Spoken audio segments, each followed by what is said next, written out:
tal? ¿Qué tal estamos todos? Buenas tardes, buenos días, buenas noches, dependiendo de dónde nos escuchen, de dónde nos escuchéis. Estamos una vez más en Retratos de las calles de Nueva York, pasado, presente y futuro. A Portrait of the Streets of New York, Past, Present and Future. Y por supuesto, tenemos a un invitado más esta semana y con una, yo diría que con una historia peculiar, pero sin embargo bastante frecuente en una ciudad como es Nueva York, ¿no? Tenemos a Javier Labrador, que es nuestro invitado de este programa, de este retrato específico, y en este caso, Javier, bienvenido. Muchas gracias. En este caso, Javier viene de Cuba, oriundo de La Habana, estudió en La Habana, es de la Universidad de La Habana, y estudió filología inglesa en la especialidad de traducción. Es decir, ¿qué hace un traductor cubano con su especialidad en inglés, aunque también me consta que habla francés y ruso? Pues, ¿qué hace viniendo a una gran ciudad que teóricamente integra y acepta y admite a todo el mundo? Pero claro, me imagino que habrá un proceso que vaya de asimilación que tengan que adoptar tanto la ciudad para con él como él para con la ciudad. Entonces, es muy histórico, es muy interesante, creo, la evolución de Javier Labrador en su ingreso en Nueva York, porque creo, si no me equivoco, que hablamos del año como 94. A partir de ahí fue escalando poco a poco, como hacen todas las personas que vienen de fuera, por mucho prestigio que tuviera él en el pasado, porque él venía de un sitio preeminente en el mundo de la interpretación. Me han dicho y me han contado y me he enterado que hizo de intérprete para nada menos que para Fidel Castro e incluso para Maurice Bishop en Granada, en la isla de Granada, antes de su asesinato, con lo cual tienes que contarnos cosas muy interesantes, Javier, pero luego, ¿cómo se integra Javier Labrador en Nueva York? ¿Cómo empieza a arrancar? ¿Y cómo ha vuelto a llegar a encontrarse con la ciudad en un momento en el que él está en lo más álgido de su carrera, donde las universidades llaman a su puerta para que vaya a enseñar, donde traduce por todos los ámbitos, tanto interpretando como traducción por escrita, y llega el famoso marzo de 2020, nos llega a todos este coronavirus y nos hace cambiar y replantear todas nuestras vidas. Entonces, bienvenido una vez más, Javier. Cuéntanos un poco desde el pasado, tus orígenes y cómo llegaste aquí y con qué te encontraste cuando llegaste. Bueno, ante todo, muchas gracias por haberme invitado. Como bien dices, llegué a los Estados Unidos en 1994. En Cuba trabajaba en mi profesión como traductor e intérprete.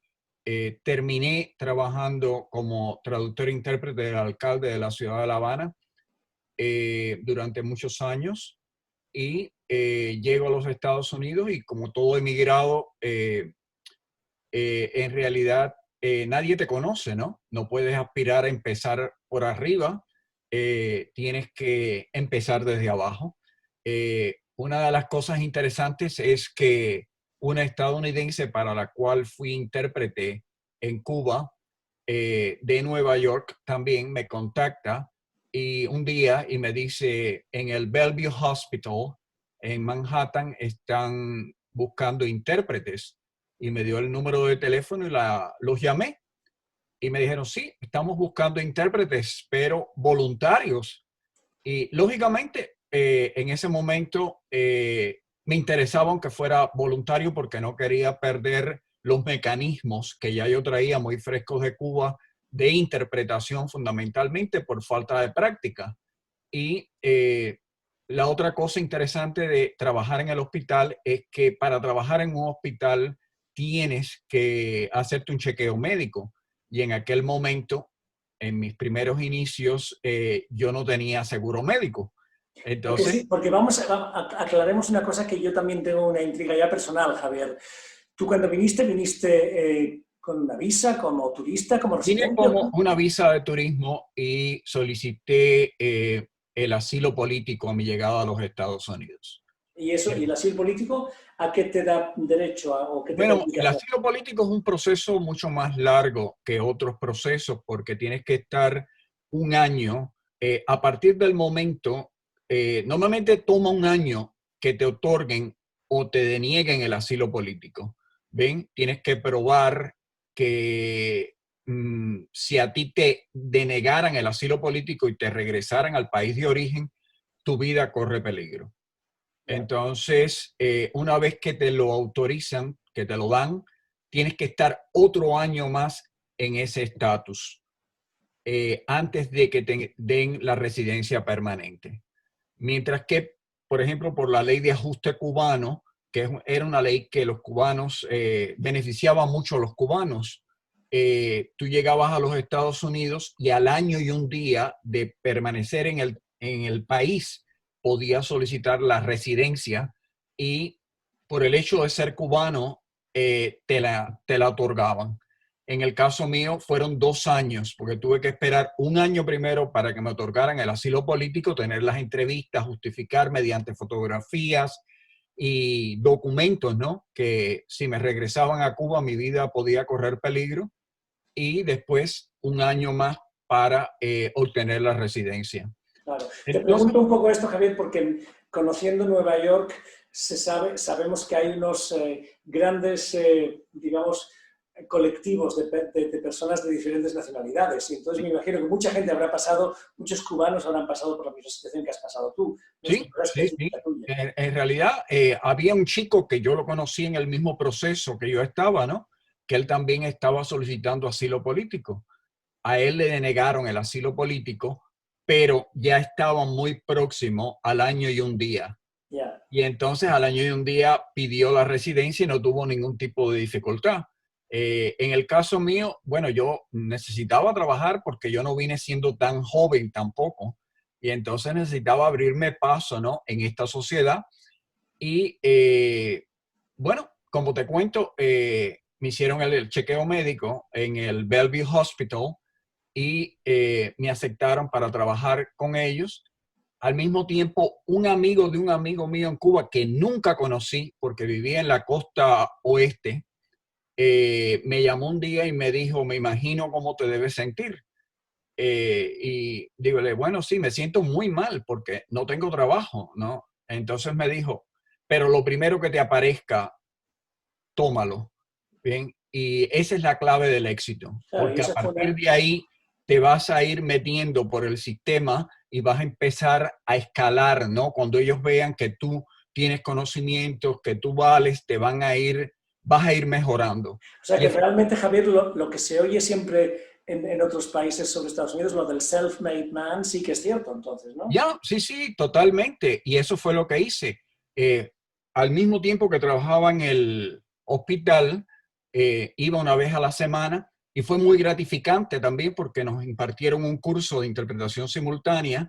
Yo había trabajado la simultánea en parte en mi país y la profesora era excelente y le decía a los otros participantes, hagan lo que hace él. Y ellos no podían, lógicamente, hacer lo que hacía yo porque eran estudiantes de secundaria o de bachillerato, hijos de hispanos que habían aprendido la lengua en su hogar y, lógicamente, no tenían los mecanismos de interpretación que ya yo traía muy frescos. Y cuando empecé a trabajar, que como te digo, era una vez a la semana, los médicos empezaron a llamar al departamento de voluntarios y a decir, siempre que pidamos un intérprete, envíenlo a él, porque con él avanzamos muy rápido. Me gustaría pararte un momento aquí, Javier, para que nuestros televidentes o radioyentes que nos estén viendo ahora se den cuenta de una cosa, porque nos puede chocar a muchos que vengamos de otros países que no es Estados Unidos. El departamento de voluntarios. El voluntariado no es una cosa que funcione en todos los países del mundo, pero aquí es el pan nuestro de cada día, ¿verdad? Yo pienso, habiendo venido de Cuba, ¿no? Donde estábamos prácticamente obligados a hacer trabajo voluntario cuando estábamos en la escuela, ¿no? Nos llevaban al campo y nadie quería ir a trabajar en la agricultura, pero teníamos que hacerlo. Después de llegar aquí, yo me convencí que si hay un país donde se hace trabajo voluntario, pero además se hace de corazón, es espontáneo, es en los Estados Unidos. Sí, yo lo he notado también. Es algo increíble, sinceramente. Entonces, bueno, en ese proceso de trabajar en el hospital, me apareció un trabajo como gasolinero en una estación de gasolina. algo que para mí fue completamente nuevo porque yo no tengo grandes habilidades manuales y realmente soy muy torpe en ese sentido, ¿no? Entonces, tengo que admitir también que algunos de mis compañeros gasolineros eran prácticamente analfabetos, ¿no? De diferentes partes del mundo. Había un cubano que era profesional y lamentablemente nunca había logrado relacionarse con su profesión, lo cual no funcionó de la misma forma para mí. Pero me enseñaron mucho. Me enseñaron cómo funcionaba el sistema, que yo necesitaba saberlo viniendo de un país con otro sistema político.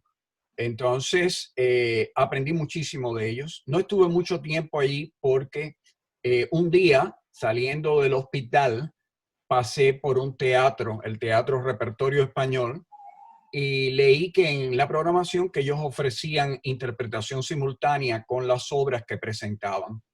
Y pensé, esta también es una posibilidad de vincularme con mi profesión, que era mi aspiración, en realidad.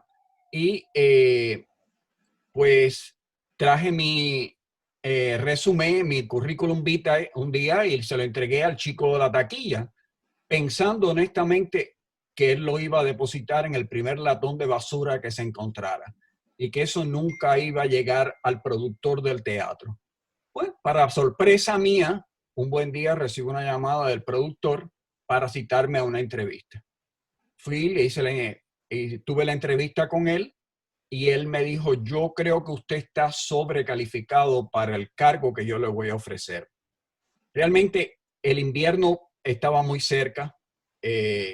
Yo no estaba acostumbrado a ese frío fuerte que hay en Nueva York y me temía que si me sorprendía el invierno en una gasolinera iba a ser violento para mí.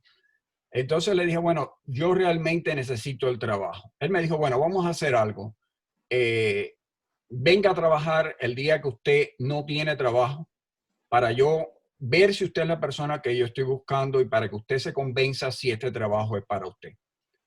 Fui a la primera semana y ya cuando fui a regresar la segunda semana me dijo, en cuanto a mí, usted está aceptado. Todo depende de usted. Yo le dije, no, aceptado también. Y así empecé a trabajar en el teatro como asistente del productor.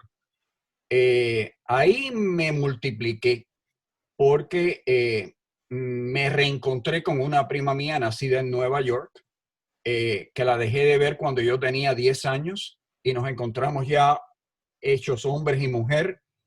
Y ella me dijo, ¿puedo conseguirte trabajo en uno de los mejores hoteles de Nueva York?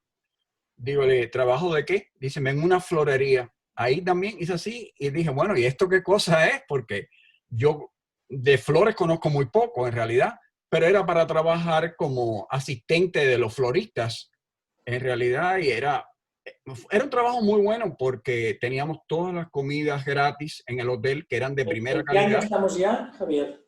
Pero estamos en el año 95, finales del 95, 96. Bien. Y entonces, en realidad, comía a morirme. Bien, desayunaba, almorzaba, merendaba, comía antes de salir del hotel y me iba directo al gimnasio a hacer deporte. Y los compañeros míos del hotel me decían, te vas a morir. Ven, con lo que has comido yendo a hacer ejercicio ahora vas a reventar. Y en realidad me fue muy bien hasta al mismo tiempo trabajaba en el teatro, hacía el voluntariado en el hospital, trabajaba en la florería y una chica que trabajaba conmigo en el teatro me dijo un día, estaba embarazada, me dijo, yo doy clases en una escuela de idiomas y estoy embarazada y no quiero abandonar a mis estudiantes sin dejarlos ahí donde están, ¿no? Porque voy a tener que pedir licencia por maternidad. Si tú quieres, yo voy a hablar para ver si tú puedes empezar a dar clases. Ella habló, tuve una entrevista, en la entrevista me aceptaron y comencé a dar clases ahí. O sea que al mismo tiempo ya tenía el hospital, el teatro, la florería y daba No clases. habías soltado nada hasta ahí, ¿no? Bueno, en realidad era muy difícil porque no podía darme el lujo de soltar porque mi esposa todavía estaba en Cuba y mi familia también estaba en Cuba y tenía que ayudarlos de una forma u otra. Entonces, tenía que diversificarme porque me aterraba realmente pensar que al día siguiente alguien me iba a decir, no vengas más. Y dije, no, yo no me puedo dar ese lujo. Y entonces, así estuve durante muchos años en realidad. Muchos años. ¿Cuándo se empezó a mover la balanza hacia más hacia el tema del lingüístico, de la enseñanza y de la traducción e interpretación? Bueno, trabajando en el hotel, muchos de los huéspedes les dejaban el periódico todos los días en la habitación y no lo leían y lo llevaban al lugar de la basura. Y me aficioné a la sección de clasificados de los periódicos que me encontraba allí. Y revisando la sección de clasificados, encontré un anuncio de una empresa de traducciones que necesitaba correctores de estilo y traductores. Y dije, bueno, esta es una buena opción. Y les escribí, les mandé mi currículum. Me llamaron, me citaron una entrevista y un examen. Fui a la entrevista, pasé el examen y al día siguiente me llamaron y me dijeron, necesitamos que empieces a trabajar con nosotros. Yo le pregunté, ¿cuándo? Y me dijeron, mañana. Le dije, no, lamentablemente mañana no puedo porque yo no puedo hacerle eso a las personas con las que estoy trabajando en estos momentos. Desde la noche a la mañana no es profesional, ¿no? Y hablé con los jefes míos en los diferentes lugares y me dijeron, tú sabes qué, Javier, es tu futuro y tienes que hacerlo. Es no solamente el futuro tuyo, el futuro de tu familia. Dinos hasta cuándo tú vas a trabajar con nosotros. Le dije, hasta dentro de 15 días. Llamé a la empresa de traducciones, les expliqué la situación y me dijeron que estaba bien, que ellos esperaban. Y así fue como logré vincularme a la primera empresa de traducciones. Muy bien. Luego empezó la docencia, la traducción y Sí, esa llega... empresa la vendieron a Berlitz Global Net y entonces nos hicieron una entrevista. Yo estaba en Puerto Rico en aquel momento de vacaciones.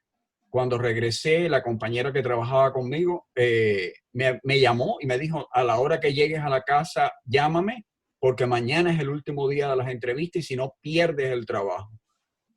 Y la llamé como a las 12:00 de la noche y le dije, no te preocupes, que yo voy mañana a la entrevista. Mi entrevista fue a defender la posición de ella, que estaba en los Estados Unidos con una visa de trabajo. Es española. Y entonces no quería regresar a España, quería mantenerse trabajando dentro del giro. Y mi entrevista fue realmente para decirle a la persona que me entrevistó, una chica argentina que hasta el día de hoy somos amigos, si tienes que tomar la decisión por uno de los dos, acéptala a ella, que yo siempre voy a tener trabajo en una gasolinera y a mí no me molestaría volver a empezar de cero. Y al día siguiente nos trajo la respuesta y me dijo, te voy a decir algo que no debía decirte porque yo tenía más antigüedad que esa otra chica. Logré que nos aceptaran a los dos. Muy bien. Bien. Bueno, Javier, entonces hemos visto ya la evolución. Me imagino que toda tu evolución desde cero hasta donde estás ahora, evidentemente no creo que haya mucha gente con tus capacidades o muchos más, pero sí que es representativo de una gran categoría de gente, ¿no? Que llegan desde fuera con unas cualidades, tienen que empezar desde abajo y esta ciudad acepta e integra a todo el mundo.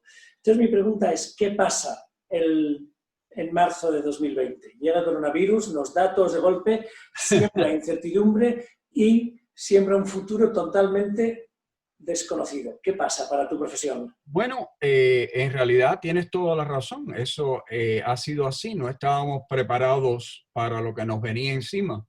Hemos tenido que reinventar la rueda, tratar de reubicarnos dentro de este nuevo estilo de trabajo, que es trabajar desde la casa y tratar de sobrevivir, ¿no? En realidad.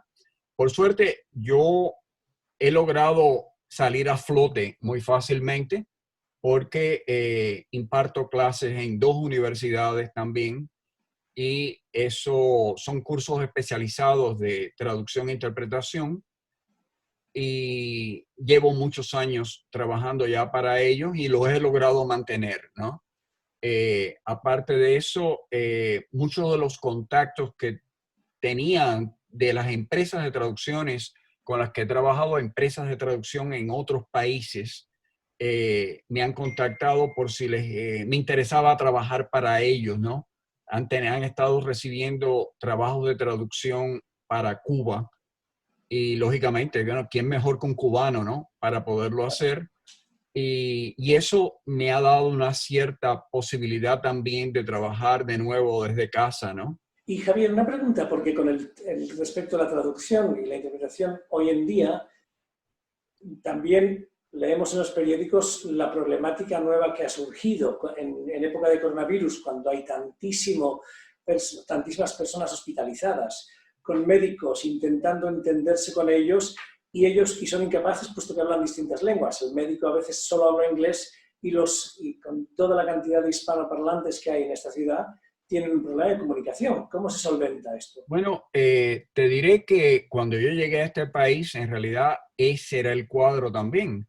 Los médicos dependían de los hijos de los pacientes que venían a verlos para que les interpretaran. Y muchas veces los hijos, por miedo, por pena, en realidad, de hacer una pregunta un poco más íntima a los padres, no le daban al médico la posibilidad de hacer un diagnóstico correcto.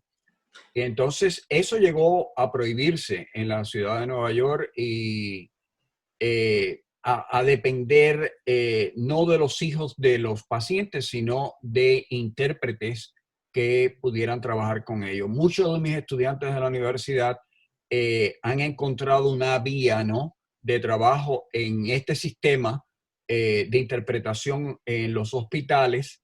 Y ahora, hace un par de semanas, yo recibí de una ex estudiante mía un email de un hospital que, producto de la situación del coronavirus, necesitaba intérpretes de español urgentemente.